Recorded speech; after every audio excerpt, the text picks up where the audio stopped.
US president JD வான்ஸ் வந்து பாகிஸ்தானுக்கு புறப்பட்டிருக்காரு Iran கூட பேச்சுவார்த்தை நடத்துறதுக்கு. ரெண்டாவது வந்து இந்தியா சக்ஸஸ்ஃபுல்லாக ஒரு நியூக்ளியர் ப்ரோக்ராம் வந்து கம்ப்ளீட் பண்ணியிருக்காங்க.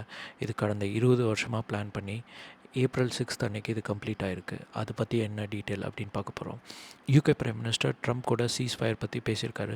அது மட்டும் இல்லாமல் ஸ்ட்ரைட் ஆஃப் ஹார்மோஸ் பற்றியும் பேசியிருக்காரு. அது என்ன டீட்டெயிலுங்கிறத பார்க்க போகிறோம். இஸ்ரேலி வந்து லெபனான் மேலே நேற்று தாக்குதல் நடத்தியிருந்தாங்க. அது வந்து சீஸ் ஃபயரில் வந்து லெபனான் வந்து இன்க்ளூட் பண்ணல அப்படின்னு சொல்லியிருந்தாங்க. யூஎஸும் அதை பற்றி ஆமாம் லெபனான் வந்து இன்க்ளூட் பண்ணல அப்படின்னு சொல்லியிருந்தாங்க. பட் உலக நாடுகள் இதுக்கு பயங்கரமாக கண்டனம் தெரிவிச்சிருந்தாங்க. யுஎஸ் யுஎஸ் ஈரான் இவங்க 2 பேருக்கும் மீடியேட்டராக செயல்படுற பாகிஸ்தானில் ஒரு பேச்சுவார்த்தை வந்து அரேஞ்ச் பண்ணியிருக்கு பாகிஸ்தான். ஸோ பாகிஸ்தானில் ஹை செக்யூரிட்டி அலர்ட் இருக்குது. யுஎஸோட வைஸ் பிரசிடென்ட் ஜேடி வான்ஸ் வந்து அங்கே போகிறாரு.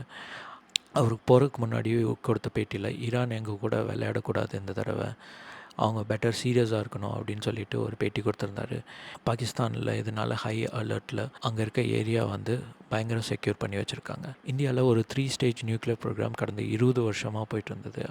அதோட ஸ்டேஜ் 3 வந்து ஏப்ரல் 6th அன்னைக்கு சக்ஸஸ்ஃபுல்லாக இருக்குது.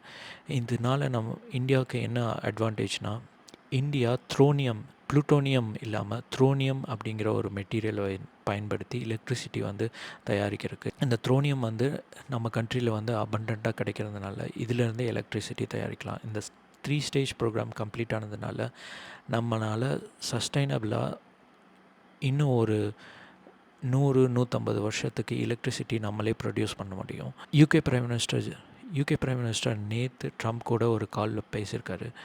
அவர் இந்த சீஸ் ஃபயர் வந்து ரொம்ப ஃப்ரெஜைலாக இருக்குது. ஸ்ட்ரைட் ஆஃப் ஹார்மோஸில் வந்து ஆஸ் சூன் ஆஸ் பாசிபிள் நம்ம வந்து அந்த ஷிப்பை மூவ் பண்ணோம் அப்படின்னு சொல்லியிருந்தாரு. ஈரான் வந்து ஷிப் மூவ் ஆகிறதுக்கு டோல் மாதிரி ஒன்று போடலாம் அப்படின்னு ஒரு சஜஷன் வச்சுருந்தாங்க. அதை வந்து யூகே பிரைம் மினிஸ்டர் கடுமையாக கண்டனம் தெரிவிச்சிருக்காரு.